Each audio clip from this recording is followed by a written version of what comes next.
Hai, bagaimana caranya agar video kita mudah ditemukan oleh audiens kita berada di halaman pertama pencarian atau bahkan disuggest oleh YouTube ke pengguna lain? Ada banyak faktornya dan salah satunya yang akan kita bahas kali ini di video kali ini adalah audience retention atau retensi penonton.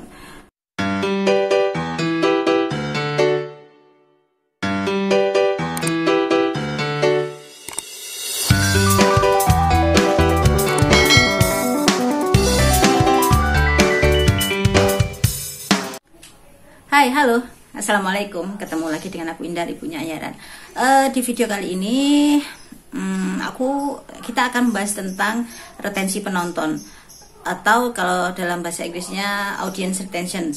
Kenapa kita harus mengetahui tentang retensi penonton ini? Karena ternyata kata YouTube ya bahwa retensi penonton itu termasuk vital untuk di bagaimana dia bisa meranking sebuah channel atau video itu untuk di refer ke orang lain.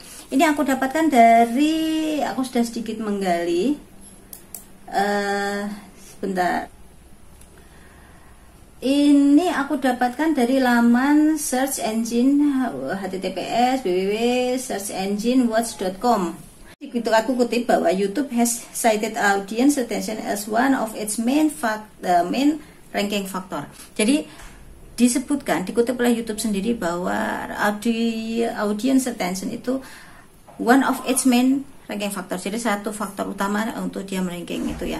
Terus dan di sini juga disebutkan bahwa in short, this is how long people watch your videos before exiting. Jadi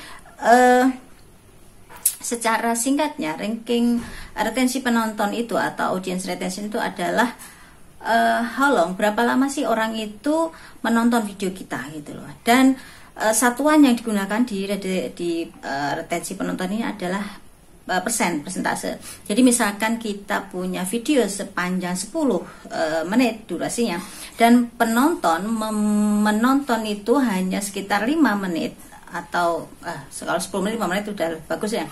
2 menit itu artinya kita mendapatkan retensi penonton sebesar 20% ya.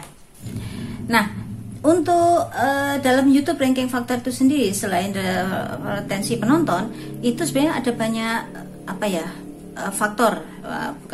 elemen yang dipertimbangkan oleh YouTube, yaitu diantaranya watch time, terus channel authority, terus positive sentiments and engagement dan video share dan segala macam itu. Nah, jadi meskipun dia istilahnya penting, tapi juga dia bukan satu-satunya penentu. Jadi misalkan di retensi penontonku 80%, kenapa nggak bagus hasilnya itu? Ya belum tentu juga. Kita lihat channel authority-mu kayak gimana gitu loh. Kalau channel authority-mu kurang bagus, ada yang lebih bagus dari punyamu ya. Untuk topik yang sama otomatis yang akan di-refer oleh YouTube ke penonton lainnya adalah yang channel authority-nya lebih oke dari punya kita itu, meskipun retensi penonton kita lebih gede. Sama dengan nilai SEO. Kadang di beberapa channel itu nilai SEO-nya rendah gitu kan, kuning 25% bahkan, cuman dia ditonton oleh banyak orang. Itu bukan hanya karena dari nilai SEO dia, tapi juga dari subscriber dia bagaimana dan engagementnya itu gitu kan. Jadi banyak faktor. Tapi terus terang yang harus kita bawa di sini adalah semakin bagus audience retention, semakin bagus juga penilaian YouTube terhadap video atau channel kita itu. Jadi itu menjadi salah satu faktor bagi dia untuk selain meranking bagus juga untuk merefer ke pengguna lain, audiens lain gitu. Oke? Selanjutnya, setelah kita tahu betapa pentingnya kita mendapatkan retensi penonton yang besar, lalu pertanyaan selanjutnya adalah seberapa besar retensi penonton itu gitu kan. Nah, aku sudah mencari-cari dan menemukan ini. Itu ada perbedaan pendapat di antara umat. Ada yang bilang bahwa yang paling bagus itu 70-80% retensi penonton. Setelah aku cari rata-rata itu paling bagus itu kira-kira 35% ke atas. Nah, jadi kalau retensi penontonmu masih berada di bawah seperti itu ya kita harus introspeksi, ada yang salah dengan video ini apakah ada thumbnailnya yang tidak sesuai dengan isi, atau memang topiknya yang kurang menarik, atau penyampaian kita yang kurang oke atau gimana. Nah, dari situ nanti kita akan bisa mengevaluasi dan melihat. Dan untuk membantu evaluasi ini, si YouTube Studio sudah mengeluarkan fitur. Aku kurang yakin ya kapan dia mulai muncul fitur seperti ini. Tapi yang jelas ini sudah ada. Itu aku mencoba klik satu, dia itu ada yang, jadi ini ada 4 elemen ya: intro, segmen berkelanjutan, lonjakan, dan penurunan. Intro ini adalah 30 detik pertama orang menonton video kita gitu. Jadi ini masa krusial gitu loh. Jadi dari sini akan ketahuan berapa persen orang yang turun menonton dari sini. Ya, dari 30 detik. Bisa jadi langsung terjadi penurunan. Biasanya jelas terjadi penurunan itu karena mungkin tidak sesuai ekspektasi antara thumbnail dan dari intro kita. Jadi misalkan thumbnail kita mau bicara tentang terlalu wah apa ya, ya pokoknya thumbnail yang kita bagikan yang merupakan wajah awal dari isi video kita itu tidak sesuai dengan paling nggak yang ditampilkan di intro itu gitu loh. Dan selanjutnya adalah segmen berkelanjutan. Dan keempat-empatnya ini, intro, segmen berkelanjutan, lonjakan, dan penurunan, ini nggak selalu harus ada. Kadang untuk video-video lama terutama gitu, yang dia udah melewati masa peak seasonnya, kalau aku bilang ya, dari masa kritisnya 1-2 jam pertama, itu biasanya cuma ada intro. Itu yang aku lihat di video-videoku yang lama, dia cuma ada intro. Contohnya adalah di sini. Mana ya? Oh nih. Nah, ini yang video mana ini? Nggak ada itunya. Nah, ini jelas dia cuma ada intro dan penurunan. Jadi data dia untuk membuat ininya level garis lurus sebagai apa berkelanjutan tuh nggak ada. Jadi dia cuma ada kapan ada intronya itu, sampai berapa persen orang tahan melihat intro 30 detik pertama. Lalu bagaimana dia terjadi penurunan pada menit keberapa. Ini di sini ketemu 2,47 pada menit sekian. Oke, jadi kalau kita mau melihat ini tadi grafik kita masuk ke biasa YouTube Studio, lalu kita masuk ke video yang mau kita lihat, lalu kita klik ini deh, ini ke videonya, lalu kita lihat analitik.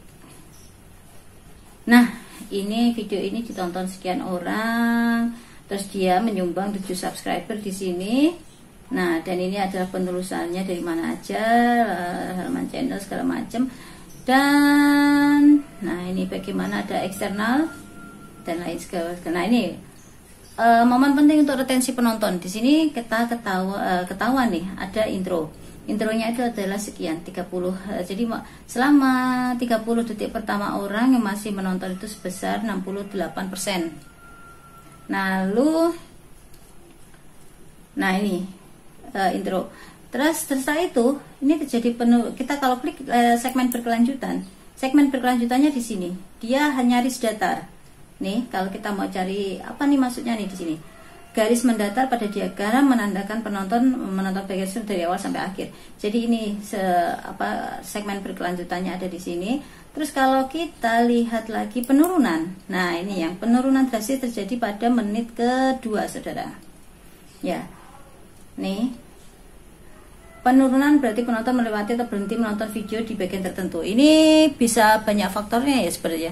Jadi misalkan kita ternyata kita pasang apa istilahnya ya kartu di situ yang ternyata mungkin dilihat orang, ini kok judulnya lebih menarik, atau udah tahu soal ini.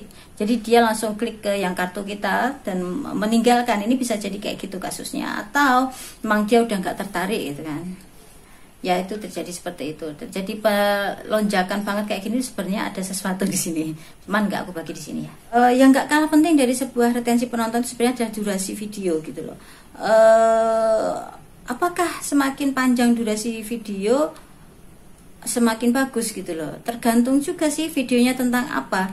Jadi misalkan kayak video-video kajian gitu ya. Kalau aku suka dengerin beberapa channel seperti Adidat Official atau Ustadz Abdul Somad Official atau Al-Irsyad TV. Nah, itu kan namanya pengajian. Jadi biasanya aku dengerin dari awal sampai akhir gitu loh. Jadi bisa jadi retensi penontonan dari aku sendiri sebagai audiens itu 100% seperti itu. Nah, tapi kalau misalkan craft. Nah, craft ini agak sensitif juga gitu loh, karena kadang orang karena merasa ini karya gue yang udah oke begitu ya, agak susah dibilangin juga. Padahal pada beberapa kasus misalkan dia posisi menggunting dan segala macam atau menjahit, nggak harus semua ditunjukkan. Mungkin juga beberapa videoku seperti itu juga yang akhirnya bikin orang bosen gitu loh. Jadi bagaimana agar pretensi penonton ini tetap bagus? Oke, yaitu kita bikin video yang sesingkat, sepadat, dan bisa dimengerti mungkin oleh orang. Jadi singkat belum tentu bagus, padat